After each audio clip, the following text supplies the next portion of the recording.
Welcome to a new episode of the brand called You. Today I have a millennial entrepreneur who has used technology in education. Sharad Bansal, welcome to the show.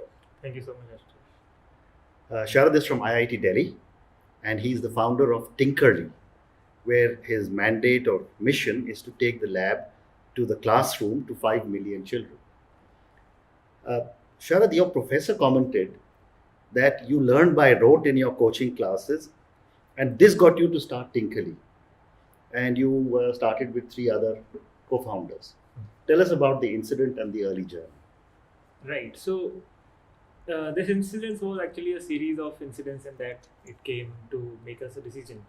So, there is in IIT there is a methodology called LPT. We do lectures, practicals, and tutorials. So, whatever you learn in a theory in the lecture, you are supposed to do the practical in the same day or within a week. So, one day, a slightly more strict professor was taking a viva, and I think I was not able to answer perfectly what he was requiring.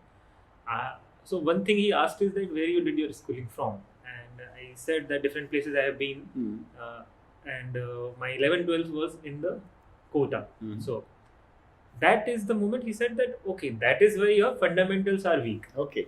So I could not quote him or I could not counter him what he was telling, but it created a big question in my mind. I could not sleep for a day. I discussed this with my co-founders who had a different type of schooling. Some of them did not even go to Kota, but they also said that the problem is somewhere staying with them. So we realized that it's not the question about Kota. It is question about how we are trained for 15 years of our school education. There is only L. There is no practical or tutorial. Tutorial you do outside the school, but there is no practical. And whatever practical we are doing, that is doing on the board examination or right before the exams. So if you are training someone for 15 years for just going theoretically, and you're expecting them in a higher education to do a research or come up with an invention with hands-on experiments, that's not quite a justified expectation. We discussed with some other professors what could be a solution and what kind of labs can be brought. We kind of surveyed almost 500 plus schools or how to bring that solution. The one challenge schools were having is that you can't send the kids always to the lab again and again. So what was required was, can we bring the labs to the classrooms? And for the even the topics which are conventionally taught theoretically, not just those conventional practicals, but bring practical in each and every topic. And you teach by that method, and then so that is how we started and the journey from college life. That question. So that is when Tinkerly got born. Yes. So what is the meaning of Tinkerly? Right. So Tinkerly, I would say initially we were known as Srijna. Okay. And at that time, Srijan, it was originated from the word called Srijan, like you are building something. Then it became into Tinkerly. How it happened is because Srijan is like you are building that initial foundation of education and you want to slightly change it to bring a better result. But then, so there was one product called Innovation Lab where we developed numerous 90 plus such equipments where you can teach practically in the classroom, that entire program. When we started doing this in 15-20 schools, we also realized that students now want to do hands-on on their own. Now, if it is about hands-on, we thought of why not to bring more futuristic technologies like 3D printing, electronics, and robotics, and they can do tinker with that. Tinker means like they can do jugaad with that. They can do anything with those machines. Play around with it. Okay. Yeah. And by the time we realized, the government also launched this program called Atal Tinkering Labs, Niti Aayog's initiative, and we were among the first and the youngest company to be associated with them in their list. So we thought that a lot of traction and a lot of awareness is coming in the domain of the field tinkering domain, and it has actually become a synonym of STEM education, like science, technology, engineering, and maths. So we thought of that we should be having a name and we should be having a brand that is actually be connected with what we do, and also sounds cool in the form of the students feel attachedness to it.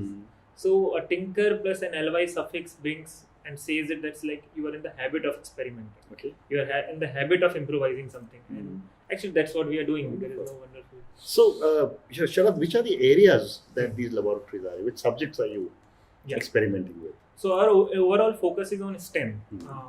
Because there are one research which says that all sort of jobs that will be requiring almost 80% of them will be requiring some or other type of STEM skills. Whether or not they are into engineering jobs or medical jobs, but they will require these skills. And then STEM is the medium where we focus that in these subjects we need to work in the school. We have developed various offerings for the schools. In future we are going to develop some offerings for the students also, like educational STEM kits. But currently we work with the schools. We establish two types of labs. One is that how you teach science practically, that we call innovation lab, and another is that you establish a studio type maker space in the school, and students can go once in a week. So if you understand 20 years back how computers was introduced, by Tinkerly we are introducing those tinkering, new technologies, which will be 5 years down the line everywhere in every house. And which are these new technologies? You mentioned artificial intelligence, robotics. So we cover 8 skill zones. It includes obviously artificial intelligence, robotics, 3D printing, all rapid prototyping. Then it is about aerospace, architecture, and then science DIY also, that you do it on your own. So, and with relation to the AI, so it is like machine learning, how you actually teach, not just an application, but how you teach. So these are going to be the main core areas where everything you would be surrounded with. And I think our kids should be ready to live in that kind of a world, and if that will start from these school education. And at what age group are children are getting into your tinkering labs, and what is the benefit to them? Yes, so that is also a very right question, because in schools we usually start from grade 6th onward, and there are also the research that students and kids get more hands-on with these devices on gadgets with the age of 8 plus. So our focus is also on 8 plus and till the age of 18. So we focus on, by the time they go into 10th or maybe plus 2 level, and post that they focus on their specific area. But the whole approach is that they get exposure about various aspects, and they can choose then what they want to do out of so many technologies. And when you go to a school, you set up the lab at your cost, and you hand it over to the school. Is that how it works? So our model is that the school pays us to establish the entire lab. I see. The difference what we create is that it's not just about the hardware that we are providing. We make sure that it is being implemented, and that is the biggest pain point we realize in any management of the school, because they have invested a lot into getting a lot of devices but not able to make sure that teachers are using them. So our program surrounds with the first setup of infrastructure in the lab. Then we go for a small orientation with the teachers and some students. We also train students together with the teachers, so that's again a different story. Then we develop some applications, so even if we can't go daily to the school, they can access the content in the right age appropriate manner on that mobile application. So we have developed a model where services are there, engagement is there, but it can be productized and can be scaled in every part of the country and even outside the India. And is there any resistance from teachers who are saying that this is an intrusion into my space? I would be lying if I say no, because of course, if you, again, that was the problem statement for the students, so same is with the teachers. If they have been teaching something with their own style for last 15-20 years, how would they like to change it? We don't want to go there like a trainer to the teachers. We go like a knowledge sharing people in the hands of the teacher, and we don't like to say that disrupt your teaching methodology. We are not a disruptive solution. We would say this: amend in your 40 minutes classroom session, give 5 minutes to my tool, and it will magically change how your remaining 35 minutes are going to be. So that's what we're saying. This take 5 minutes, and we have tried to make it as easy as possible for the teachers. We created the products robust. We give them actually no question asked policy to replace even if something gets broken out. So whatever are their fears that in using of new technology or tools, we try to eradicate those fears, and they use it, they love it. So Sharad, give me an example for all our listeners of, say, a typical class. Pick any one of your 8 offerings and help me understand that students walk in, first 5 minutes, they see the equipment, experiment. So help me understand that. Right. I'll take the simplest example that you usually take. So if you're teaching a concept of electricity, how electricity gets generated. Mm. So conventional methodology was that you create a diagram of a generator where you are showing some shafts and then some magnets. You're showing that, and hypothetically you're supposed to believe that the shaft will rotate and what is north and pole, etc. Then smart classes came in where you are showing some animation videos on whiteboards and smart boards. That was a significant improvisation.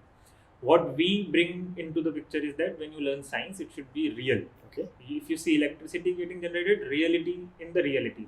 So we have developed a prototype tool, prototype of a generator. So teacher actually rotates a coil in the magnet field. So there is a real magnet. If you change the direction of magnet, rotation also has to be changed. I see. So actually how Fleming's laws are involved, you can see them in front of your eyes. And then you can't forget it, what you see in front of your eyes regularly actually happening. And the real bulb will be glittering without any further connection or outside connection. Okay. So that is the experience. So they spent 5 minutes into showing that this is the entire generator. Now come to my theory, that the magnet that you saw there, it is here. The coil that you saw there, it is here. Questions comes on the new technology side, questions like if you involve IoT, Internet of Things into it, questions come, how many number of rotations of the wire should be on the coils, Okay. what speed I rotate it, so what kind of intensity comes in.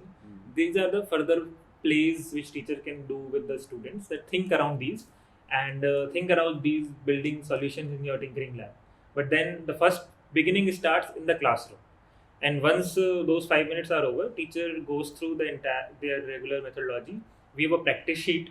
So that is not about numerical, but it is about relating. If that it's not a wow we have created. Actually, it's not a magic. It's learning. So we need to make sure that can you apply those similar applications into other application status also. So we need to make sure that they have understood the concept, not just a magic they have seen.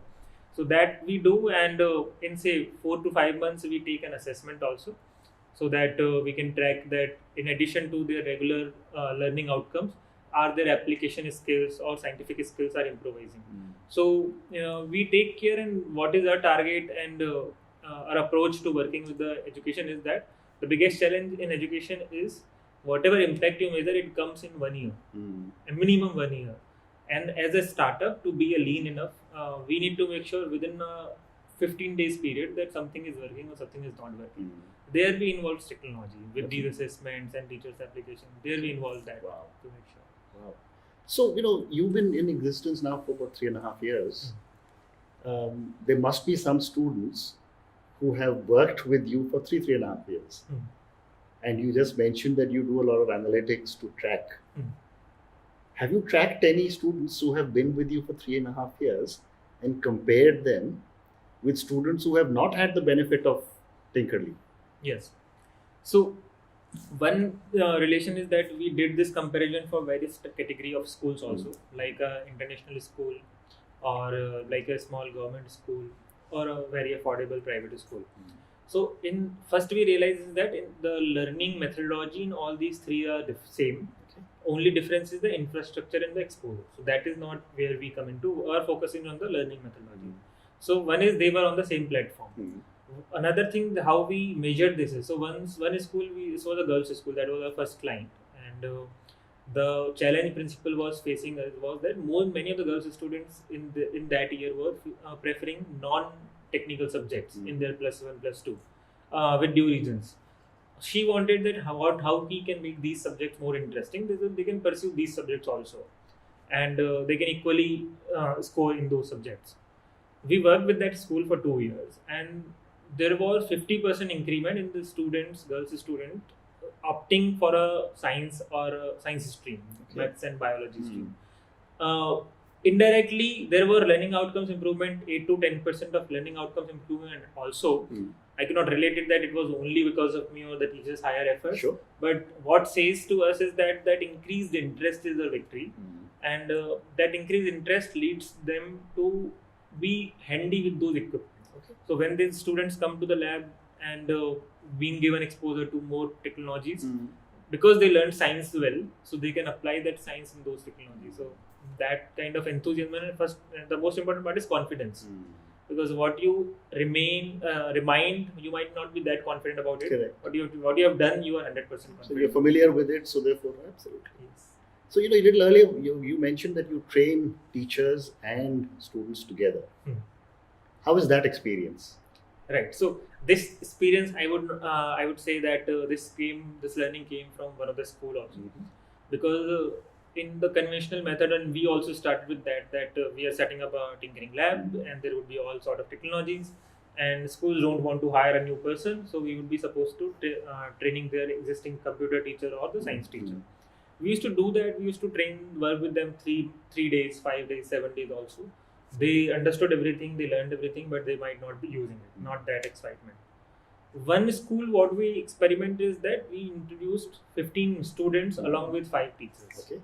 So there was 3 students with 1 teacher, and there the enthusiasm and excitement of student is very different. And when the teacher sees that students are so excited about this thing, these tools, they get also excited and get serious about whatever new they have to learn or they should learn. So that realization is important. And another part is that those students also help as like a peer captain in the remaining classroom. That whenever, if the teacher is not able to take care of entire classroom, those students who were part of the training, they can actually be as a lead and can share their among their peers that learning. So it helps in both ways, the excitement and confidence for the teachers to learn these new technologies, plus these students also help them in the regular classroom when they have to actually conduct. I can imagine how excited the kids must be to actually get their hands on the equipment. Of course, like it's beyond imagination, and every time you go in those labs and go to the schools, that is what makes you like again keep on doing this. So, we've spoken about everything you're doing. We've spoken about the kids or the students. We've spoken about the teachers. A very major player in all our lives is our parents. How are parents reacting to this? And one of the things that I have seen, I'm an Indian parent also, is that either because of the very large population or our mindset, we like to keep pushing children, and every parent says, first Anna. Yes. So, what has been your reaction with parents? Because they must be very excited. So, one deliberate choice that we took is that we usually take work in the domain of 6th grade to 10th grade. So, comparatively, the pressure is lesser. Though, of course, there is a great pressure, and it was with me also. Right. I used to be the school topper, and that pressure I can realize all the time. But this is a very important factor, and this changed very gradually. It wasn't 1 year or 2 years aspect. If you ask me 4 years back, it was really difficult to make parents believe that these subjects are also equally important. Subject with science and maths are okay, but technology they are not that much concerned about at that moment of time. One of the initiatives, the tinkering lab which I am talking about, so because in last 1 year 5,000 schools across the country have set up the tinkering labs. As many as that? Yes. And there has been support from the government also in terms of funding those schools for setting up these kind of labs. What happens is that once these labs are there, the local universities, the state ecosystem people are organizing competitions, giving them awards at the various platforms. And when that is happening, parents are realizing, okay, my child should also get that.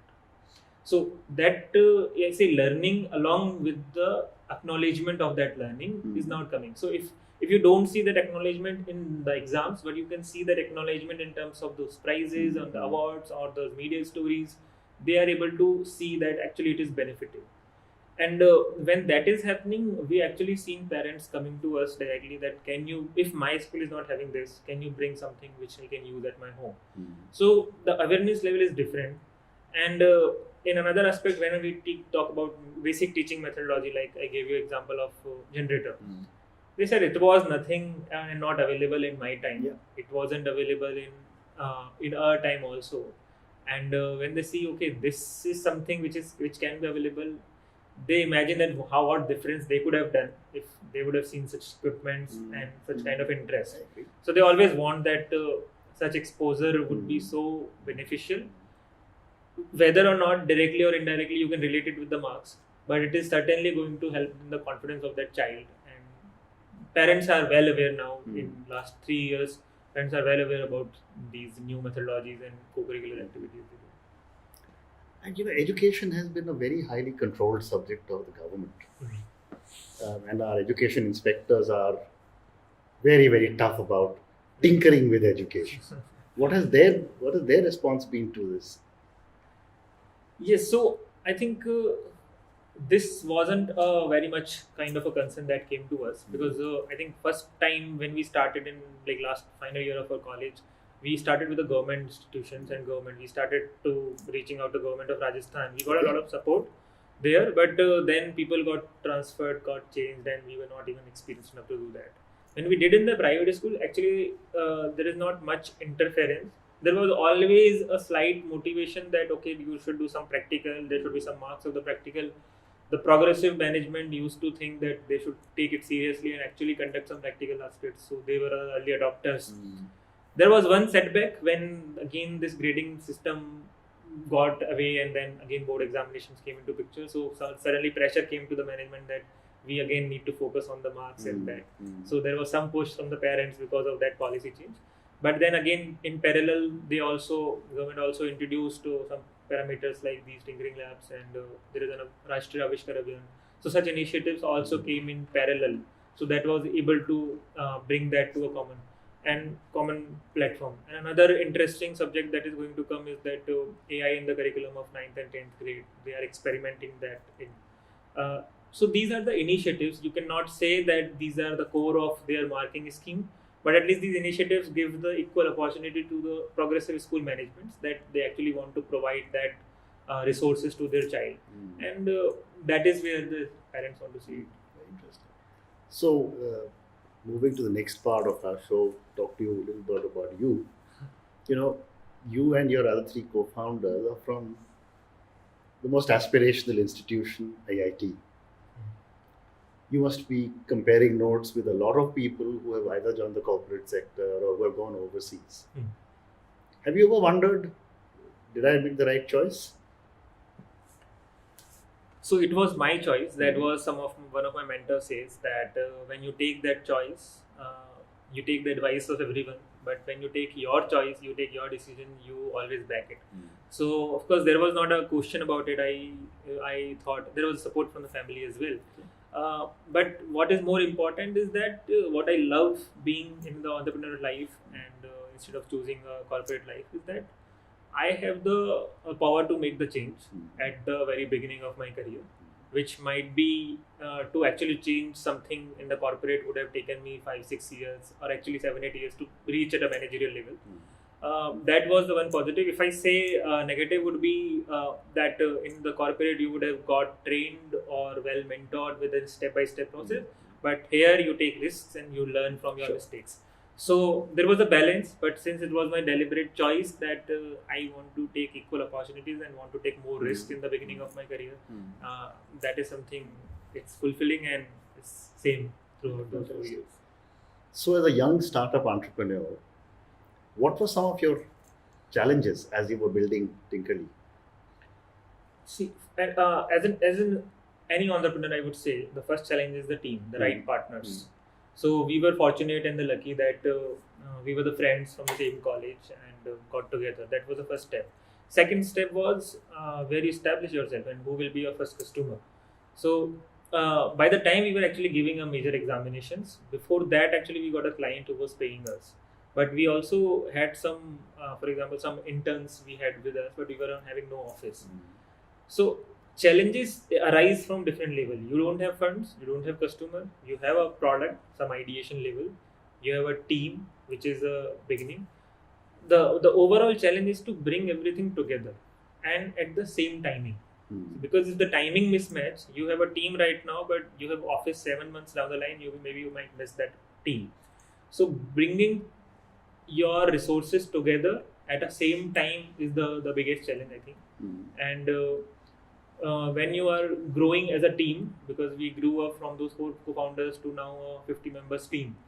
So I think what most important is to continue that passion among each and every team member, that why they actually got associated, and they remember that, and that is the most important part, because when you go into too much of operations and people might miss what was the actual motive behind working in this line. But when you can keep that motivation alive, you can come over with any kind of challenges you face. Interesting. So, you started with 3 other co-founders. I've met a lot of people who say that we should startups should be started by one individual. What is your thought on having a co-founder versus going solo? I think I would never suggest anyone to go solo. In terms of someone has to be really strong and to go solo. I think because a startup's life is kind of a curve like this, and the peaks and bottoms are very very very critical, and you have to be level-headed across those stages. When you have co-founders, the most important aspect is you get an emotional support, because all 2 of you or 4 of you cannot be down at one single moment. Correct. So there will be always there people who will be supporting you, and you can again get that momentum. That is one. Second is that when one co-founder is equal to 10 employees you will hire. So in the beginning, you're not concerned about the money or your equities. What you're concerned more about is what you can bring as Correct. soon as possible. Absolutely. So you can share your roles. The most important part is that understanding should be there among all the co-founders, so that they can well define their roles, and no one can match that confidence which you have with your partners when anyone else you are having. So when you have more the co-founders you have, more the lesser the pressure you have on yourself, and that helps you to play a longer inning. Absolutely. You also have plans to expand Tinkerly on a pan-India basis. Yes. What are your thoughts? We started from Jaipur, Rajasthan. Yeah. We gradually got some clients from Delhi and Punjab. Last year, what we were experimenting going to the states where we could not be physically there. So we developed our processes using some technologies, training processes, delivery processes, logistic networks, everything that we established in last 1 year, so that in any part of the country, if I get an order, I can supply. And then we also developed the distribution and partners network. So right now we are having our teams in 10 states, and then in the remaining, in other 15 states, we have our partners, channel partners, who are well-connected individuals or smaller organizations with the schools. Okay. So we have developed that network, and most of them are working very well for us. So in terms of the most critical part was to reach out to the school and sell the product, and actually making them aware that something like this is available. So that we have done, and then the process, post-sale process, and everything is sorted out. So pan-India is very realistic, and I think almost to 80% of the states and geographies we have already reached. And by the time of the year, we will be a pan-India. Good luck. So one last question from you. A lot of people who will watch this program are aspiring entrepreneurs. Any advice to young people? You're very young yourself, but you're an experienced young person with lots of success. Any advice to young entrepreneurs on what they should look out for before they start the journey? I think in general, if I say, being patient is the most important part. I think in my understanding, the biggest reason of failure of any startup is that the moment when you lose your patience, then your team breaks, then your growth seems to be insufficient because you are not having that kind of patience, and that moment you decide that you cannot run it forward. So I think in the beginning years, if you have enough patience, and that will come if you equally like the idea which you are working in, and you're in love with that idea. So that patience is the most important part. In terms of, if I say specifically about any specific nature of business like fundraising or sales or product development, I think one should be able to see it from other person's side. Like if you're going to raise some funds from an investor, see it from the eyes of an investor. If you're going to sell it to a school, see it from the eyes of a principal. And it took us time to learn that, but it's really helping now, because when I see myself talking from another person's side and from their ears, I think it changes your entire presentation overall. So one more question, based on our conversation.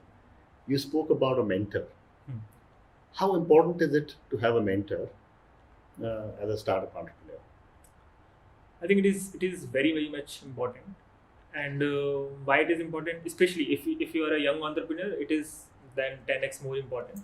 because there should be a great synergy of a young enthusiasm and an experienced guidance. Because sometimes you, as a startup, you might get into, as an entrepreneur, you might get into an anxiety, or you might not be, you might get into overexcitement also. So in that situations, you might do quick decisions. But if you take a mentor's advice at that time, it is like $1 million advice at that moment, because that changes the entire way how you're going to interact with the person you're supposed to be. So mentors experience, because they have seen whatever you are going to do in next 5 years. They have seen all that. They have been through that. Not just seen. They have been through that. So that is most important.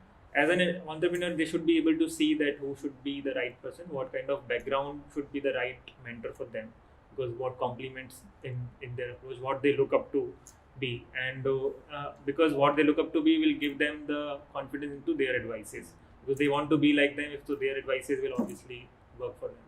I think it is very much important to have a mentor. Sharad, thank you very much.